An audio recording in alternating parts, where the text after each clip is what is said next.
Of this diocese, protect and preserve them for 8 years.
Well, the monastery was founded in 1967, but really to say when a monastery is founded is always a difficult question, because it's founded sometimes with the inspiration of the Holy Spirit, just as a seed of thought in someone's mind many years before land can be purchased or we have nuns. And this is true even of our monastery. The foundress of our monastery was Mother Alexandra, but she didn't have this in mind originally. She was from the royal family of Romania and felt always very close to God. She was a princess of Romania. And when her life permitted it, after the children were raised, she entered a monastery in France, an Orthodox monastery, to become a nun, and was serving there and living the life of prayer there. She had some commitments in America that required her to come back to the United States every year for a few weeks. And she would come back and teach at an Orthodox summer camp, something to share some of her knowledge. And with all this came the idea of Orthodoxy in America needs monasticism, a monastery for women, a monastery for American women. There was some Orthodox monastic life for women in this country before that in California, founded by Russian nuns. And in St. Tikhon's Monastery in Pennsylvania was founded in the early part of this century, but for monks.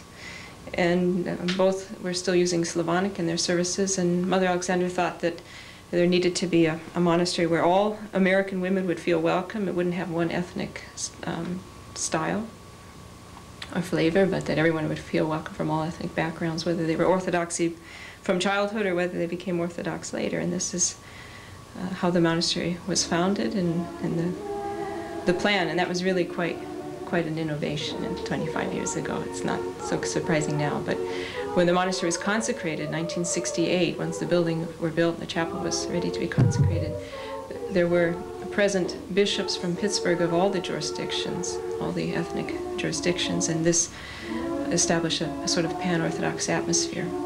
And it has continued through the years that clergy have always felt welcome to come and serve here.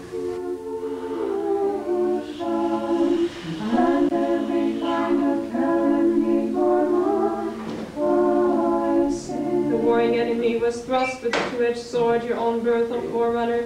You told abroad of his destruction and of man's return to life.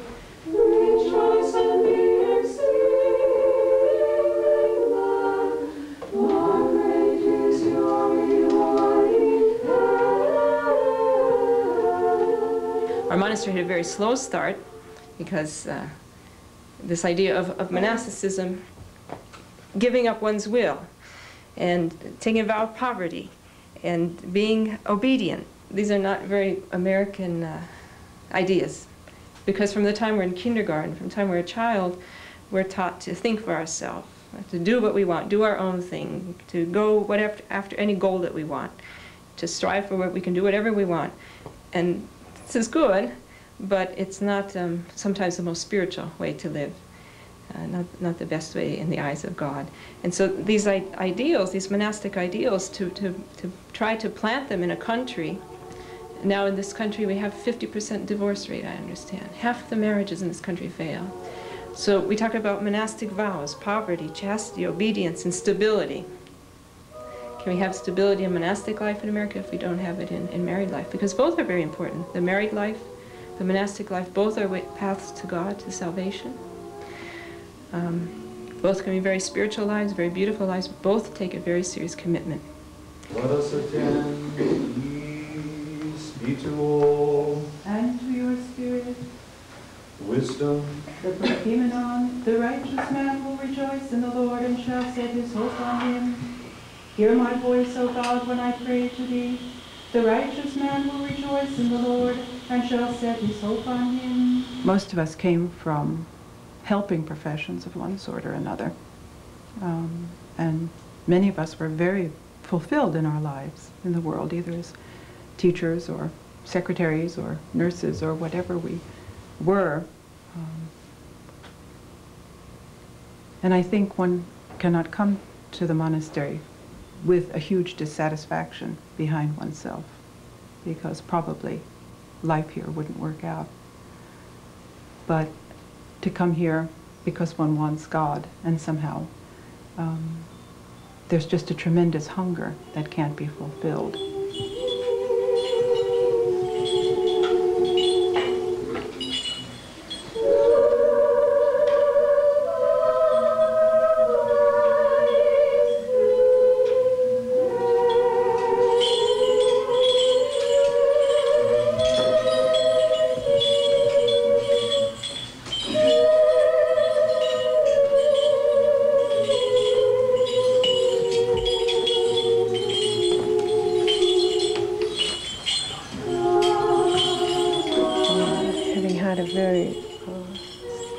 Satisfying life. I felt unfulfilled. I felt something was missing. And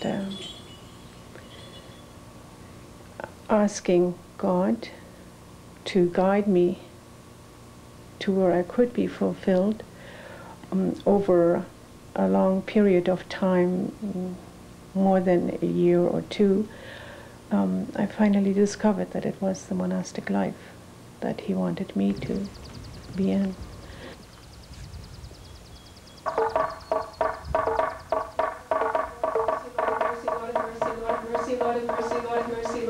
Lord of mercy. O Christ God, worshipped and glorified at every season and every hour in heaven and on earth, long-suffering, deeply compassionate, and greatly merciful, who loves the just and shows mercy upon the sinner, who calls all men to salvation through the promise of blessings to come. The first service in the morning is at 7 o'clock, and 15 minutes before 7, one of the nuns plays the Simmentron to remind us that church is coming, and if someone is still sleeping, to wake her up. And then so at 7 o'clock, what we have, our practice is to have an akathist every morning, the 3rd hour and the 6th hour, and either Holy Liturgy or Typica, depending on the day of the week. And then we have some breakfast, and then we have work time. There's a lot of work to do in the monastery. Taking care of guests in the guest house and preparing the food, going shopping, going to the airport.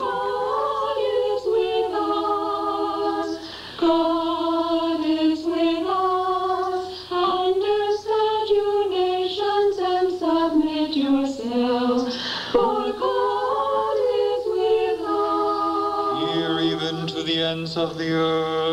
For God is with us. The people who walked in darkness have seen a great light. Those who dwelt in the land of the shadow of death, upon them a light has shined. For unto us a child is born, unto us a son is given, and the government will be upon his shoulder, and of his peace there will be no end. And his name will be called the angel messenger of the great council. Wonderful Counselor.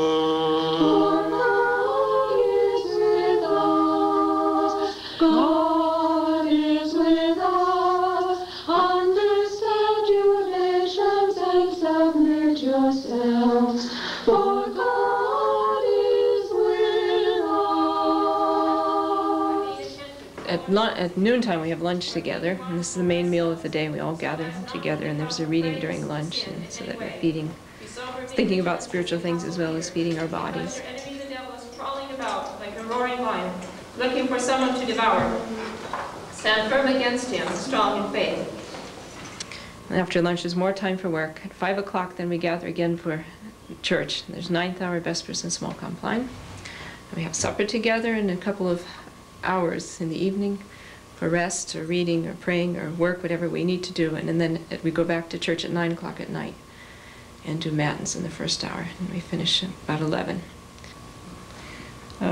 A few years ago, a very famous Orthodox scholar and Bishop Callistus Ware, visited our monastery.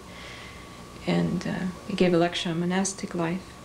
And he felt that there's 3 things that an Orthodox monastery does. First is prayer, second is spiritual counsel, and the third is hospitality. And the whole Orthodox monastic life, the whole monastery, is based on these 3 things. For 25 years, thank God, prayers have been offered on this 100 acres, on this ground. And that does something to the place. It sanctifies the place. The Romanians have a proverb that man sanctifies the place. So as monastics pray year after year, day after day, moment after moment, then the monastery hopefully becomes holy. And as people come, they receive some spiritual food. Whether or not they talk to one of the monastics, spiritual counsel is not always in words. It can just be by the sight of someone. 3 brothers used to visit Father Anthony in the desert, one of the founders of monastic life. And they would go every year, and they would take a long walk through the desert. And every year, the 3 would come, and 2 of them would ask Father Anthony many questions. And the 3rd one would never ask any questions. And after a number of years of doing this, finally Father Anthony said to the 3rd one, "Why don't you ever ask any questions?" And the monk said, "Because, Father, just to look at you is enough. Just to be in the presence of a holy person, it's an icon. We receive some spiritual food. We receive inspiration." So spiritual counsel, the second thing that Bishop Callistus said a monastery offers, might not be offered in words or in a formal setting, but it can be offered by an observation or just being in the holy place.